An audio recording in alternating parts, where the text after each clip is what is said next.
प्रिय विद्यार्थी, अपन पढ़ चुके हैं वर्ण परिचय। ये टॉपिक सेकंड टॉपिक है संज्ञा शब्दरूप प्रकरण।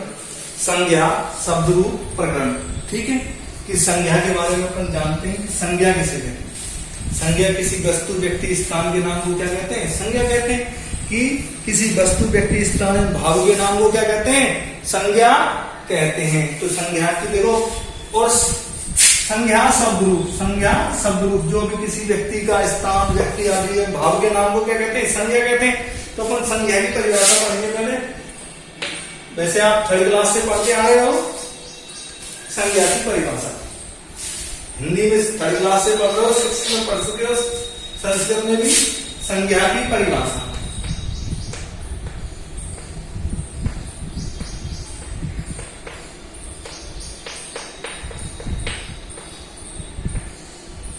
संज्ञा की परिभाषा किसी वस्तु व्यक्ति स्थान किसी व्यक्ति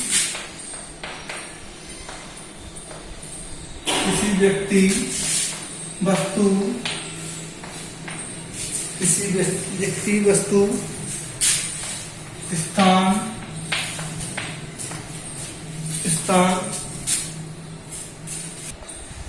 भाव के नाम को संज्ञा कहते हैं। के नाम को संज्ञा कहते हैं। इस परिभाषा को आप थर्ड क्लास से हिंदी में पढ़ते आ रहे हो, पहले से पढ़ रहे हो। किसी व्यक्ति वस्तु स्थान आदि भाव के नाम को क्या कहते हैं? संज्ञा कहते हैं। संज्ञा तीन प्रकार की होती है। संज्ञा कितने प्रकार की होती है? तीन प्रकार की होती है। व्यक्तिवाचक संज्ञा,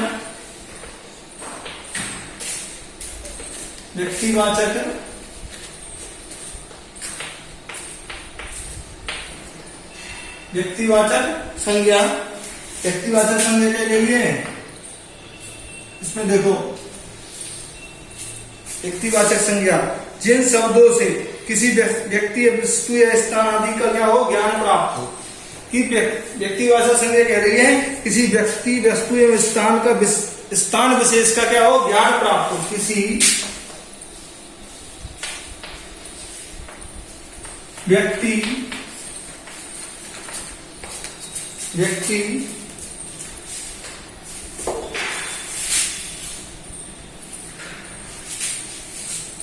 जिन शब्दों से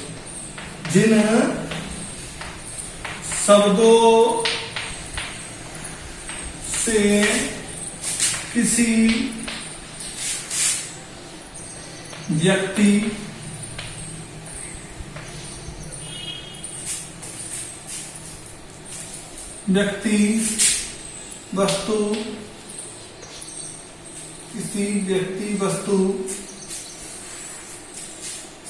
या स्थान विशेष का ज्ञान प्राप्त हो।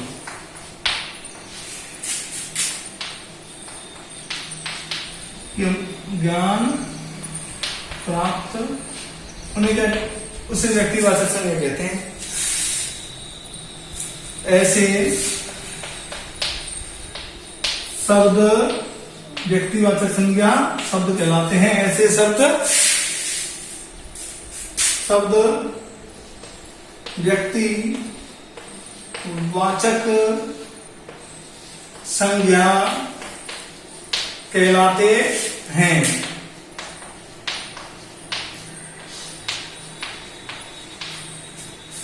किसी व्यक्ति वस्तु स्थान आदि के भाव के नाम को संज्ञा कहते हैं। व्यक्तिवाचक संज्ञा तीन भेद हैं। कितने भेद हैं संज्ञा के? तीन भेद हैं। एक पे लिख देते हैं संज्ञा के तीन भेद। संज्ञा के तीन भेद हैं। संज्ञा के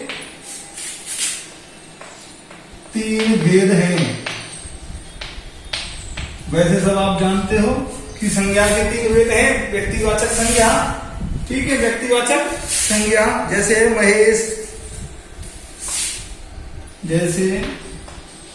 महेश, सुरेश,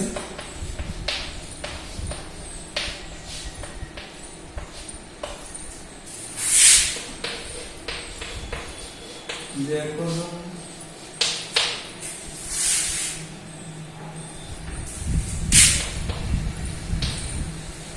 विंध्याचल है आदि। वस्तु है कि पुस्तकम,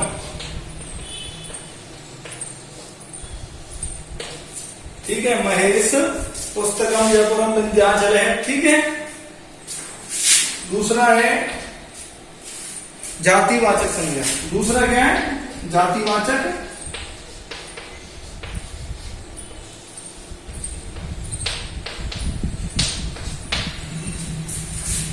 तो सेकंड है बेटा जातिवाचक संज्ञा।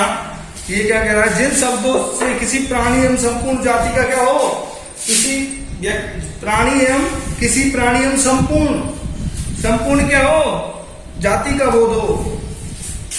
जिन शब्दों से किसी प्राणी या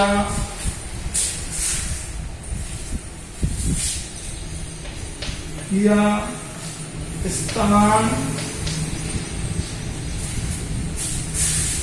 की संपूर्ण जाति, स्थान की संपूर्ण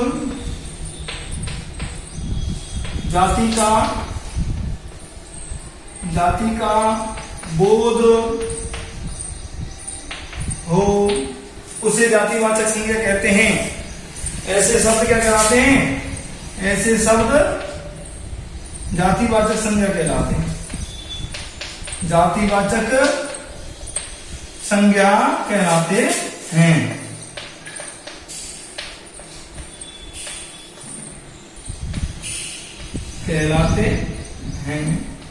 दोबारा देखिए, जिन शब्दों से किसी प्राणी या स्थान की संपूर्ण जाति का, किसी स्थान पर रहने वाली संपूर्ण जाति का क्या हो, बोध हो या ज्ञान प्राप्त हो, उसे क्या कहते हैं? जातिवाचक संज्ञा कहते हैं।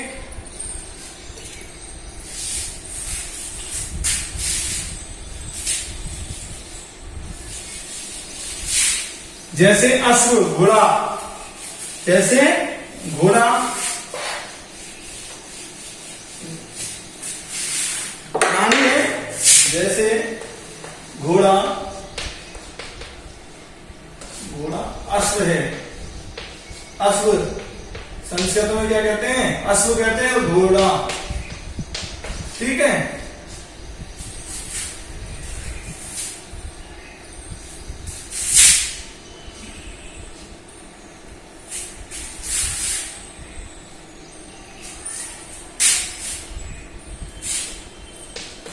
तीसरा है भाववाचक संज्ञा।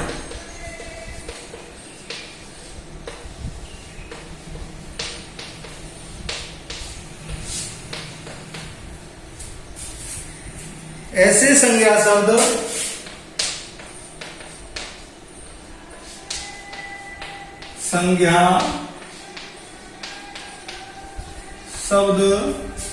ऐसे संज्ञा शब्द जिनमें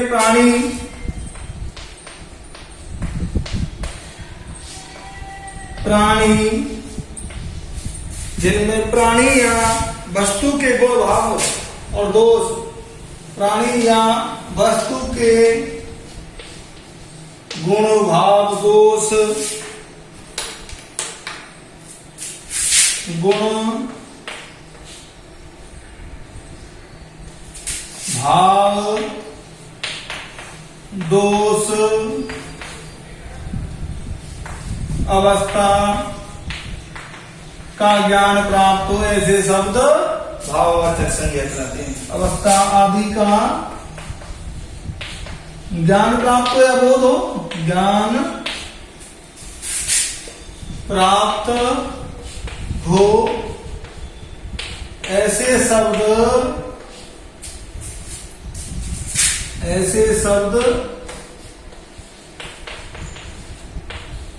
शब्द भाववाचक संज्ञा कहलाते हैं।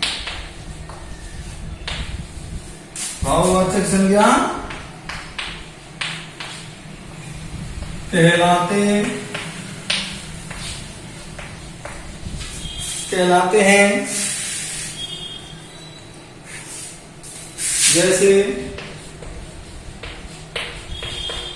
जैसे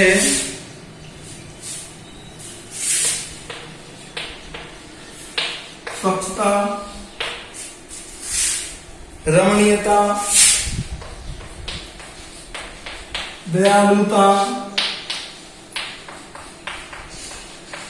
दयालुता आदि।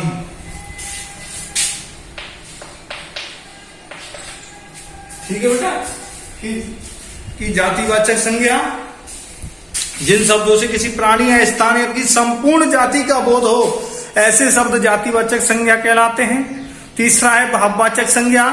ऐसे संज्ञा शब्द जिनमें प्राणी या वस्तु के गुण भाव दोष अवस्था आदि का क्या हो, ज्ञान प्राप्त हो। बोध का अर्थ ही क्या है, ज्ञान है। ठीक है, बोध लिखा हुआ है ना, तो इसका अर्थ है ज्ञान प्राप्त हो, जाने कि प्राप्त हो। ऐसे शब्द क्या कहलाते हैं, भाववाचक संज्ञा कहलाते हैं। स्वच्छता, रमणीयता, सुंदरता, दयालुता के भाव क्या है, किसी में भाव है। क्रूरता का तो दोष होता है, क्रूरता।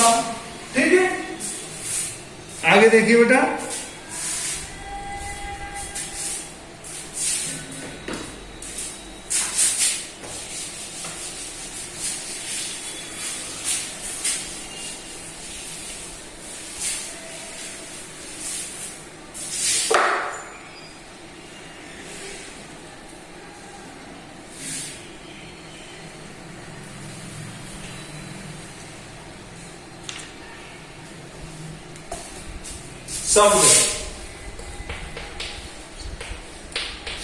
शब्द वर्णों का ऐसा समूह, वर्णों का ऐसा समूह।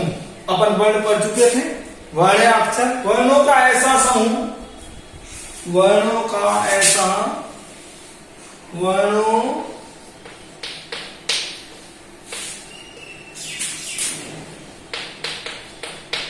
ऐसा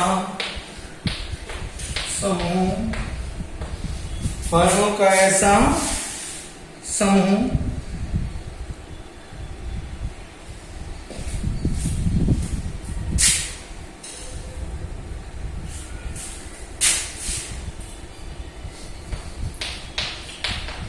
मेल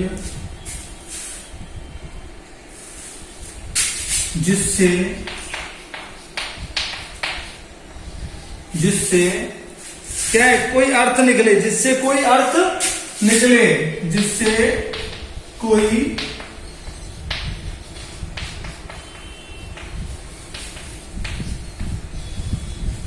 वर्णों का भी ऐसे जुड़ना चाहिए, ऐसे मेल होना चाहिए, ऐसा समूह होना चाहिए जिससे कोई अर्थ निकले। अर्थात वर्णों का सार्थक मेल, अर्थात वर्णों का सार्थक जिसका अर्थ सही निकले। वर्णों के सार्थक मेल को शब्द कहते हैं। वर्णों के सार्थक अर्थ सहित, से अर्थक लिख रहा है कि नहीं लिख रहा है, से प्लस अर्थक, सार्थक मेल को शब्द कहते हैं। क्या कहते हैं, शब्द कहते हैं।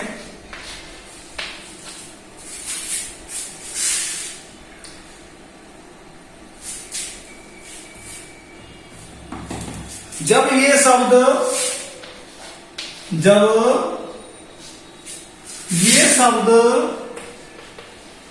ये जो शब्द है जो किसमें वाक्य में प्रयुक्त होते हैं तो क्या कहलाते हैं, पद कहलाते हैं। वाक्य में प्रयुक्त होते हैं जब ये शब्द वाक्य में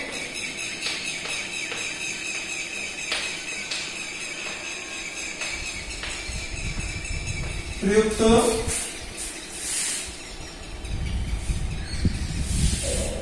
तब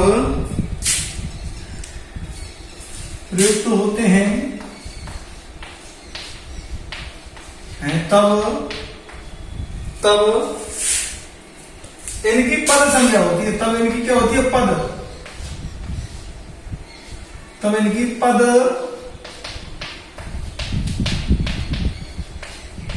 संज्ञा शब्द को ही पद कहते हैं, ठीक है ना। दूसरा नाम पद ही है, ठीक है। जैसे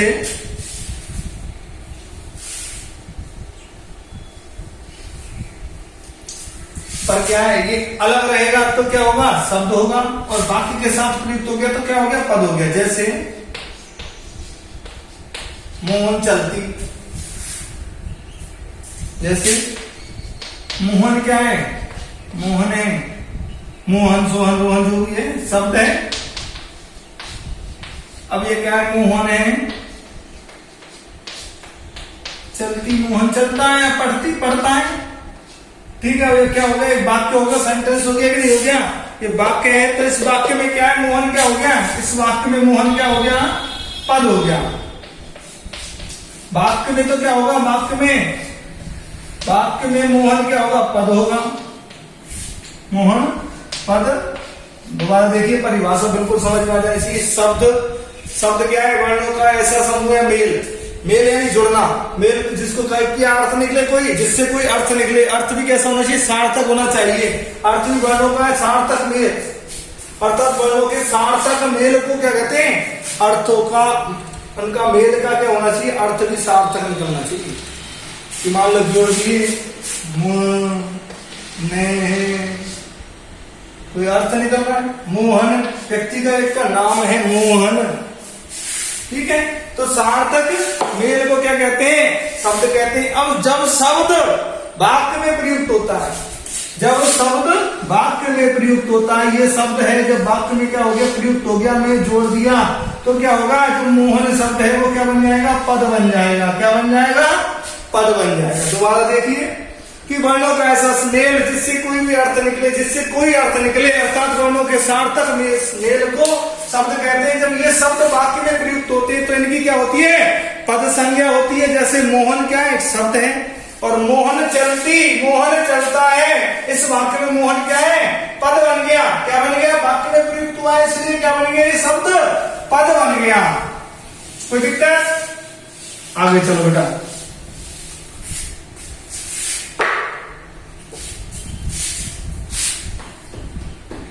रचना के आधार पर शब्द के भेद। रचना के आधार पर शब्द के भेद की रचना की शब्द के भेद मतलब शब्द भेद, और भेद मतलब रचना के आधार पर। लिखने के आधार पर, रचना के आधार, रचना के आधार। रचना किसी लड़की का नाम नहीं है, रचना के आधार पर।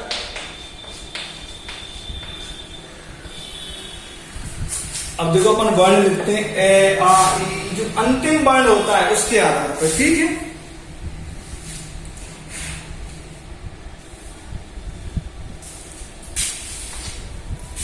इसमें लिखिए शब्द संरचना का आधार, शब्द इसमें ये बेटा है, शब्द संरचना का आधार क्या? उसका लिंग का आधार, लिंग,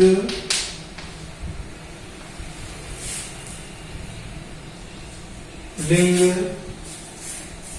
वचन, हल, स्वर आदि होते हैं। स्वर आदि, स्वर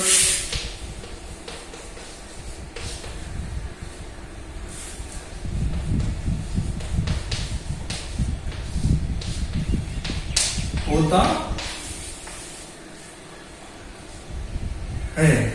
कि जो रचना का, जो संरचना का जो आधार, आधार मतलब स्तंभ क्या होता है? लिंग, वचन, हल, स्वर।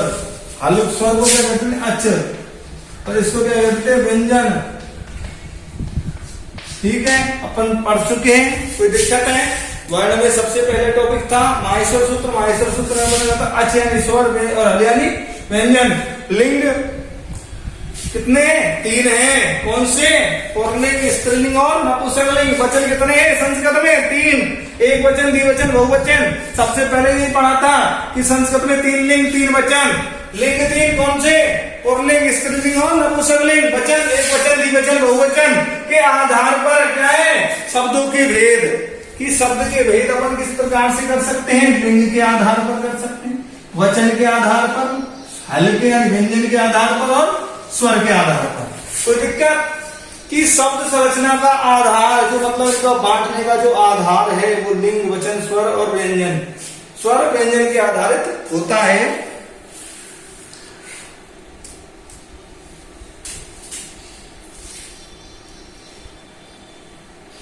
अब आ जाओ शब्द रूप पे डायरेक्ट। क्या आ जाओ? शब्द रूप। शब्द रूप पे पहुंच जाओ बेटा।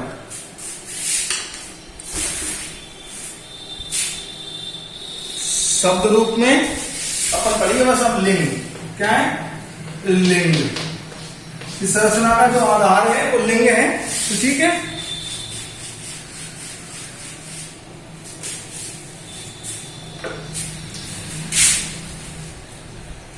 शब्द रूपों को जानने के लिए, शब्द रूपों को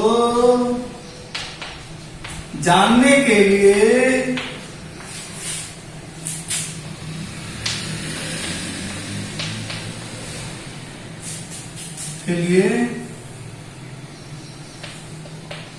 आवश्यक है लिंग विभक्ति, लिंग, दूसरे नंबर पे वचन और तीसरे पे कारक विभक्ति। कारक विभक्ति है क्या? नहीं, कारक विभक्ति। तो इनको अपन को क्या है? प्रथमा, द्वितीय, तृतीय चलती है, नहीं चलती है? तो लिंग, कारक, विभक्ति।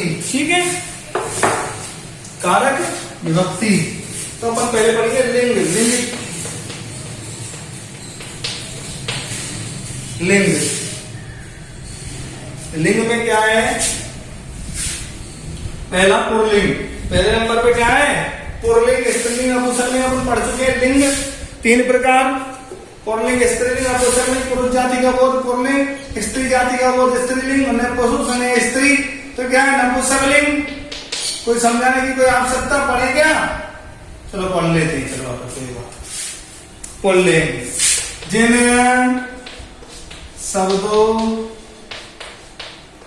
शब्दों से